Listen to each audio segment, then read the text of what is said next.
오늘 밤이 여러분 인생의 마지막 밤이라면 어떨지 상상해 보신 적 있으신가요?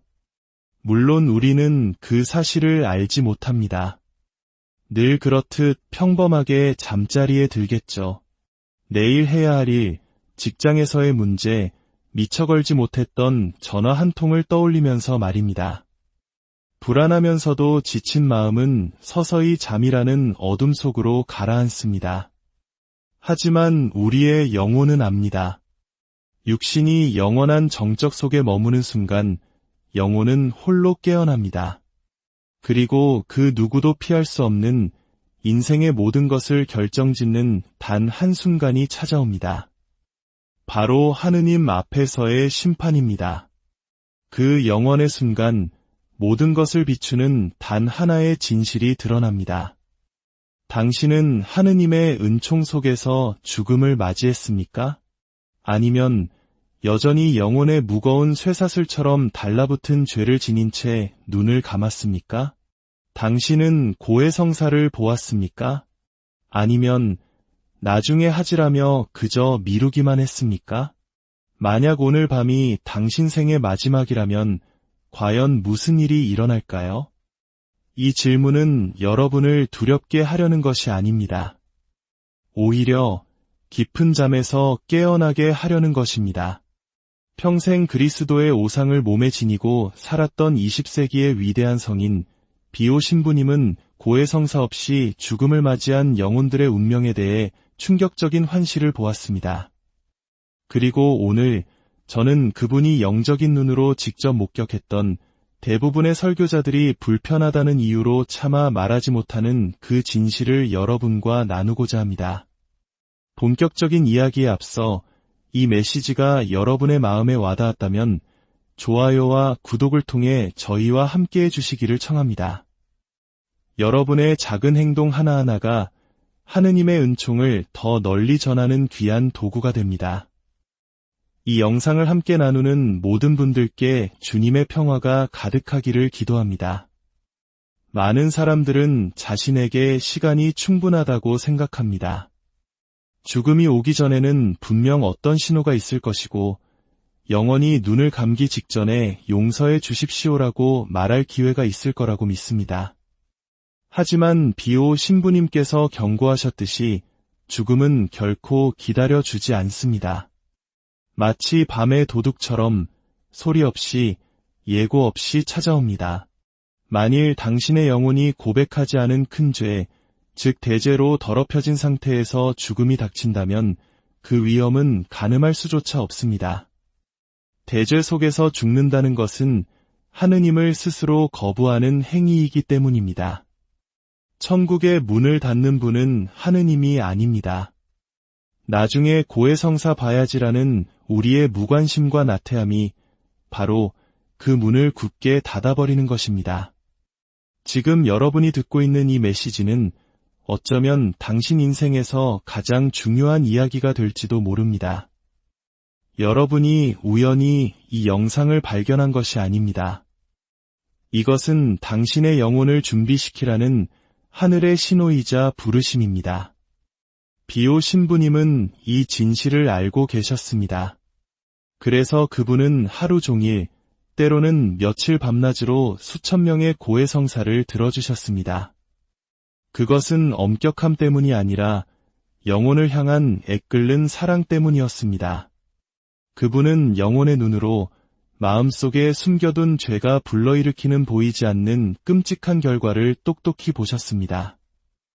한 번은 비오 신부님께서 갑작스럽게 세상을 떠난 한 젊은이를 환시 중에 보셨다고 합니다. 지상에 남은 사람들은 그가 그렇게 위험한 상태에 있으리라고는 상상조차 못했습니다. 하지만 비오 신부님의 눈에 비친 그의 영혼은 이제는 결코 주어지지 않을 단 한 번의 기회를 달라며 처절하게 울부짖고 있었습니다. 그 젊은이는 악한 사람이 아니었습니다.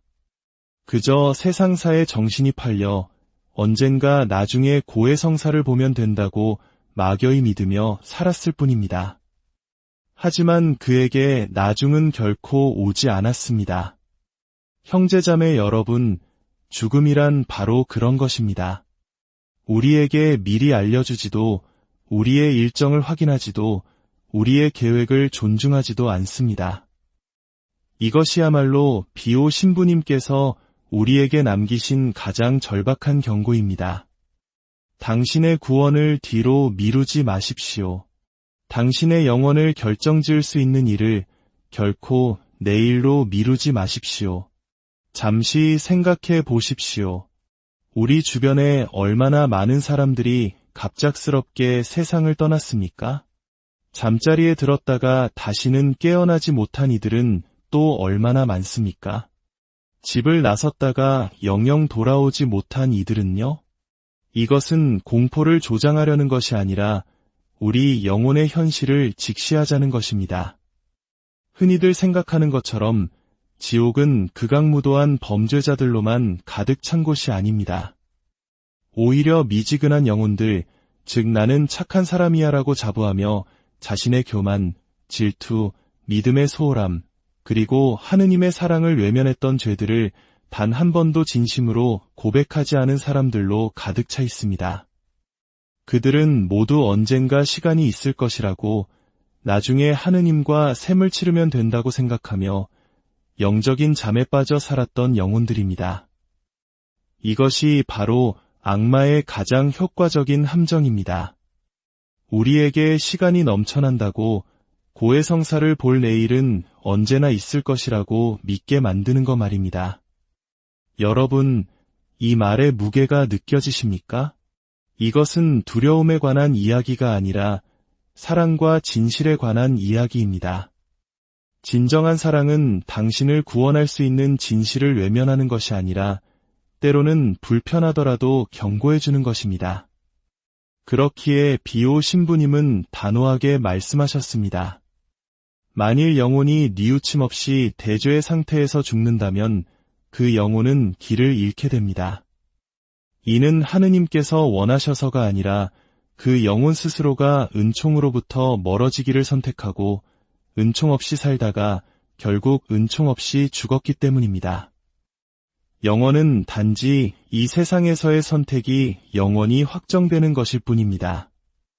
40년 동안 고해성사를 보지 않았던 한 여인의 이야기가 생각납니다. 그녀는 마침내 비오 신부님의 고해소에 와서 눈물을 흘리며 무릎을 꿇었습니다. 신부님, 저는 수치심과 교만 때문에 너무나 오랫동안 죄 속에서 살아왔습니다. 그러자 비오 신부님은 우리 모두의 마음에 깊이 새겨야 할 한마디를 건네셨습니다. 딸이여, 고해소에서의 몇 분간의 부끄러움이 하느님과 영원히 떨어져 지내는 것보다 훨씬 낫습니다. 그 여인은 마치 새로 태어난 사람처럼 변화되어 고해소를 나섰고 며칠 뒤 평화롭게 세상을 떠났습니다. 만약 그녀가 단 일주일만 더 고해성사를 미뤘다면 그녀의 영원한 운명은 완전히 달라졌을 것입니다. 고해성사는 단순히 형식적인 절차나 텅 빈 의식이 아닙니다. 그것은 그리스도의 자비와 실제로 만나는 거룩한 순간입니다. 영혼의 목욕과도 같고 하느님의 사랑으로 마음을 열고 깨끗하게 치유하는 영적인 수술과도 같습니다. 올바른 고해성사를 보고 나면 당신의 영혼이 세례받던 날처럼 순수해진다는 사실을 아십니까? 이것이 바로 교회의 가르침이며 모든 성인들이 체험했던 진실이고 비오 신부님께서 평생토록 설파하신 내용입니다. 진실한 고해성사 한 번은 수천 번의 구마 예식보다 더 큰 가치를 지닙니다. 왜냐하면 고백된 죄는 그 힘을 잃지만 숨겨진 죄는 악마가 우리를 공격하는 무기가 되기 때문입니다. 비오 신부님은 영혼의 상태를 문자 그대로 꿰뚫어 보시는 은사를 지니셨습니다. 수많은 증인들은 신부님께서 고해소에 다가오는 사람들이 입을 열기도 전에 그들이 지은 죄가 무엇인지 정확히 알고 계셨다고 증언합니다. 이는 그들을 심판하기 위함이 아니라 죄의 족쇄로부터 그들을 해방시켜 주기 위함이었습니다. 어떤 사람들은 큰 죄를 숨긴 채 멀리서부터 신부님을 찾아오기도 했습니다. 그러면 신부님께서는 그들이 말을 시작하기도 전에 이렇게 말씀하셨습니다. 자네가 말하고 싶어 하지 않는 그 죄는 어찌할 것인가? 그리고는 그들이 숨겼던 죄를 정확히 지적하셨습니다. 사람들은 용서받았을 뿐만 아니라 영혼 깊은 곳까지 치유되어 완전히 새로운 사람으로 변화되어 돌아갔습니다. 그런데 우리는 왜 고해성사를 피하는 것일까요? 부끄러워서 혹은 마음속으로 뉘우치면 하느님께서 알아서 용서해 주실 거라고 생각해서, 또는 나는 이만하면 괜찮은 사람인데 굳이 그렇게까지 할 필요가 있나라고 여기기 때문입니다. 하지만 조심해야 합니다. 악마는 매우 교활합니다. 악마는 우리가 끔찍한 죄에 빠지게 할 필요조차 없습니다. 그저 우리가 뉘우치지 않고 고해소를 찾지 않고 하느님과 화해하지 않은 채 평범한 일상을 살아가게 하는 것만으로도 충분합니다. 부끄러움은 악마가 가장 좋아하는 무기 중 하나입니다. 하지만 하느님께서는 우리가 부끄러워하는 모습을 원치 않으십니다. 그분은 우리가 자유로워지기를 원하십니다. 평생 애써 감춰왔던 그 무거운 짐으로부터의 자유, 심지어 자기 자신에게조차 숨겨왔던 죄책감으로부터의 자유를 말입니다. 한 번은 수십 년간 고해소를 찾지 않았던 상류층의 한 부인이 비호 신부님을 찾아왔습니다.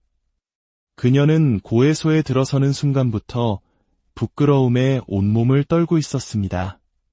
비호 신부님은 그녀에게 말했습니다. 딸이여, 지금 그대가 느끼는 그 부끄러움은 바로 그대의 교만이 죽어가고 있다는 증거요. 그리고 그 죽음으로부터 그대의 자유가 태어날 것입니다. 여인은 평생 지어온 죄를 고백하며 어린아이처럼 통곡했습니다. 고해소를 나설 때 그녀의 얼굴은 마치 거대한 짐을 내려놓은 듯 환하게 빛났다고 합니다. 그녀는 마치 날아갈 수 있을 것처럼 몸이 가벼워요 라고 말했습니다. 이것이 바로 고해성사가 지닌 변화의 힘입니다. 단순히 죄를 용서하는 것을 넘어 우리를 해방시키고 새롭게 하며 죄가 빼앗아간 본래의 존엄성을 회복시켜줍니다.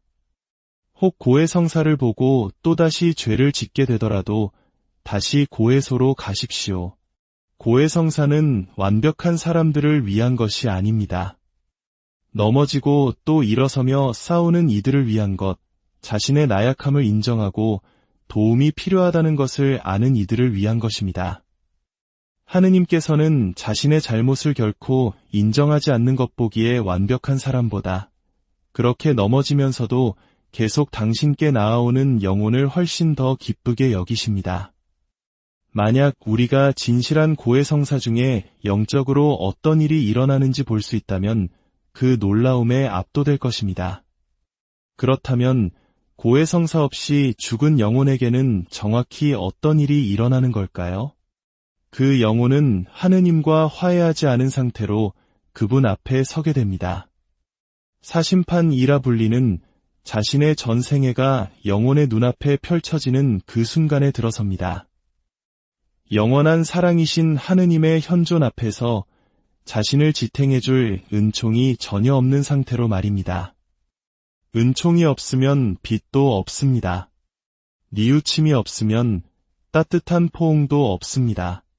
스스로를 단죄하는 것은 바로 영혼 자신입니다. 평생 거부했던 사랑을 갑자기 사랑할 수 없기 때문입니다. 평생 외면했던 빛을 견뎌낼 수 없기 때문입니다. 알폰소 성인은 심판을 일그러짐 없는 거울에 비유했습니다. 영혼은 모든 것을 명명백백하게 보게 되며 더 이상의 시간도 더 이상의 기회도 없습니다. 그렇기 때문에 바로 지금 해야 합니다. 살아있는 동안, 기회가 있는 동안의 말입니다. 죽음 이후에는 아무리 원해도 아무것도 바꿀 수 없습니다. 비호 신부님은 심판의 순간 영혼이 피할 수 없는 두 가지 현실과 마주하는 환시를 보고 전율하셨습니다. 하나는 하느님의 무한한 자비이고 다른 하나는 자신의 삶에 대한 절대적인 진실입니다. 어떤 필터도, 변명도, 가면도 없이 양심은 극도로 명료해집니다. 사랑의 행위 하나하나와 사랑을 거부했던 모든 순간이 낱낱이 드러납니다. 가장 충격적인 사실은 하느님께서 심판하시는 것이 아니라는 점입니다. 자신의 온전한 모습을 보게 된 영혼 스스로가 자신이 어디에 속하는지를 깨닫게 됩니다. 평생 은총을 거부하며 살아왔다면 그 순간 은총을 받아들일 수 없음을 처절하게 체험하게 됩니다. 이는 마치 평생을 어둠 속에서 살던 사람이 갑자기 한낮에 태양 빛에 노출되는 것과 같습니다. 눈이 부셔 도저히 빛을 감당할 수 없어 본능적으로 다시 그늘을 향해 도망치게 되는 것과 같습니다. 그렇다면 사제가 근처에 없다면 어떻게 합니까? 만약 사고로 죽게 되어 고해할 틈이 없다면요? 교회는 가르칩니다. 만일 당신이 진심으로 뉘우치고 죄를 지은 것을 마음 아파하며 가능한 한빨리 고해성사를 보겠다는 굳은 결심을 한다면 하느님께서 용서를 베푸실 수 있다고 말입니다. 하지만 명심해야 합니다. 이것은 고해성사를 볼 수 있는 상황임에도 불구하고 그것을 대신할 수는 없습니다. 또한 하느님은 내 마음을 아시겠지라고 단순히 단정해서도 안 됩니다. 아버지, 제가 하늘과 아버지께 죄를 지었습니다 라고 외치며 돌아온 탕자처럼 마음이 죄로 인해 진정으로 부서져야 합니다. 이제 영혼 깊은 곳에서 진심으로 통회의 기도를 바쳐봅시다.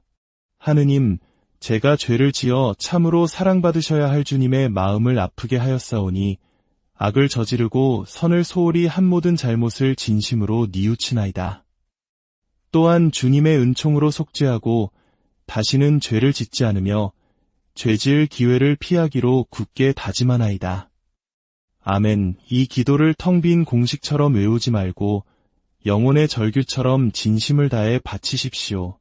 그리고 가능한 한빨리 고해소를 찾아 사제에게 가십시오. 시간이 없다고, 부끄럽다고, 어떻게 해야 할지 모르겠다고 말하지 마십시오. 있는 모습 그대로 가서 마음에서 우러나오는 말을 하십시오. 나머지는 하느님께서 채워주실 것입니다. 비오 신부님은 연옥에서 한 젊은 여인의 영혼을 본 감동적인 이야기를 들려주셨습니다. 그녀는 수년간 고해성사를 보지 않은 채 사고로 죽었습니다. 하지만 의식이 사라지는 마지막 순간 그녀는 진심 어린 통회의 기도를 바쳤습니다. 주님, 당신께서 받으셔야 할 만큼 당신을 사랑하지 못했던 저를 용서하소서. 그 짧은 순간의 진실한 뉘우침이 그녀를 지옥으로부터 구원했습니다. 비오 신부님은 그녀가 연옥에서 정화되고 있으며 마침내 하느님을 뵙게 될 것이라고 설명하셨습니다. 이 이야기는 우리에게 하느님의 무한한 자비를 보여주지만 동시에 경고합니다. 우리에게 과연 의식이 명료한 마지막 순간이 주어질 것이라고 장담할 수 없다는 것을 말입니다.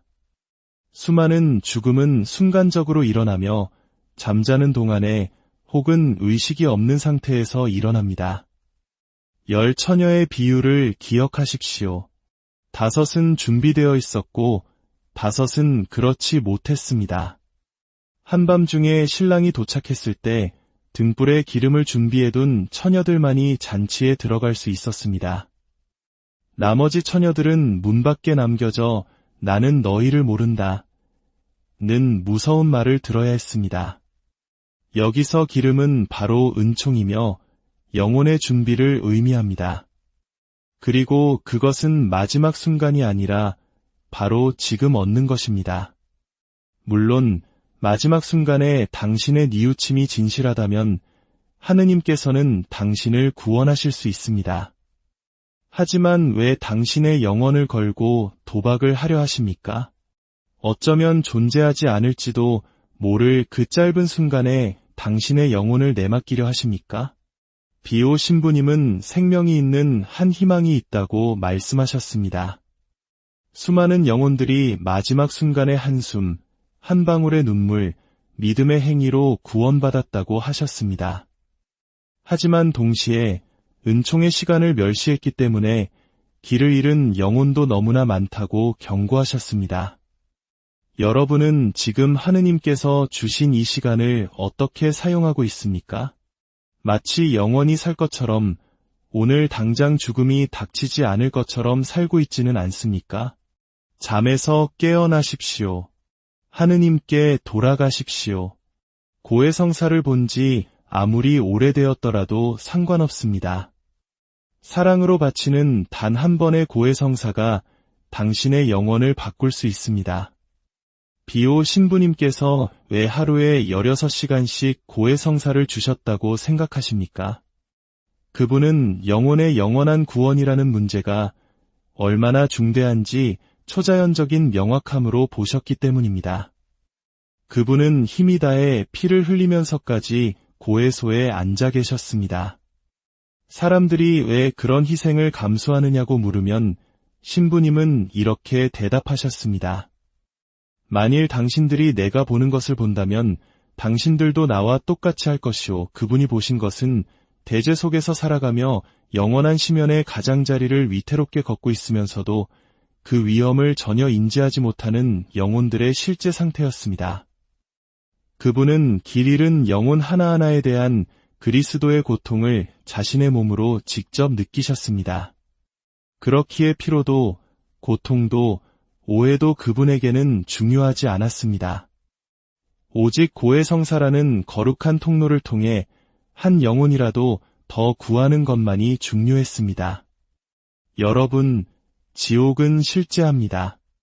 겁을 주기 위한 비유나 옛날 이야기가 아닙니다. 예수님께서 직접 말씀하셨고 성인들이 목격했습니다.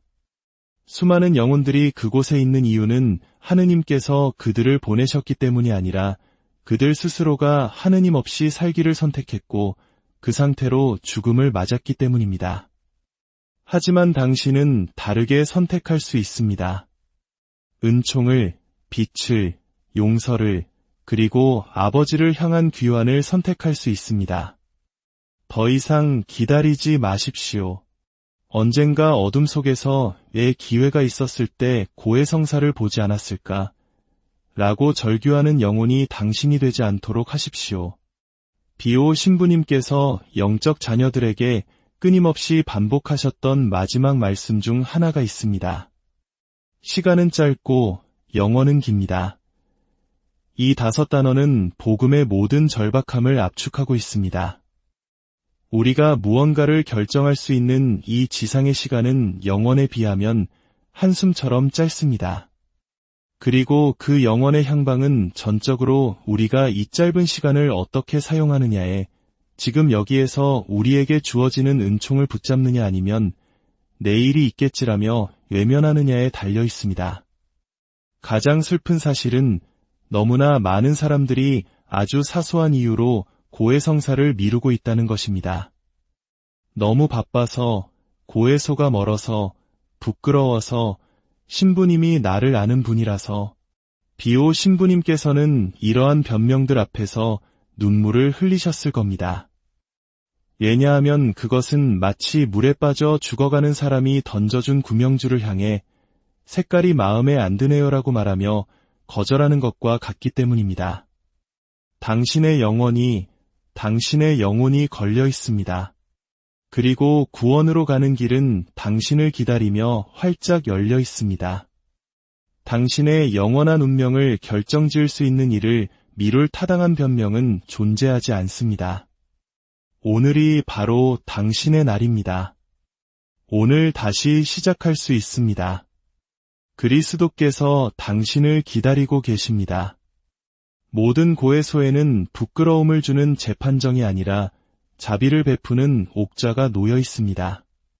당신이 어떤 죄를 지었든 얼마나 오랜 시간이 지났든 중요하지 않습니다. 오직 돌아가기로, 믿기로, 자신을 내어 맡기기로 결심하는 당신의 결정만이 중요합니다. 이 메시지가 당신에게 닿았다면 결코 무시하지 마십시오. 이것은 우연이 아니라 하늘의 부르심입니다. 아이야, 두려워 말고 오너라. 내가 여기 있다. 너를 치유하고 너를 구원하고 싶다고 말씀하시는 아버지의 목소리입니다. 또한 이것은 하늘에서도 여전히 영혼들을 그리스도께 이끌기 위해 일하고 계시는 비오 신부님의 간절한 전구이기도 합니다. 그분은 당신의 상황을 보고 당신의 힘겨운 싸움을 아시며 이 말을 통해 당신의 영혼을 바꿀 수 있는 그 한 걸음을 내디디라고 초대하고 계십니다. 더 이상 망설이지 마십시오.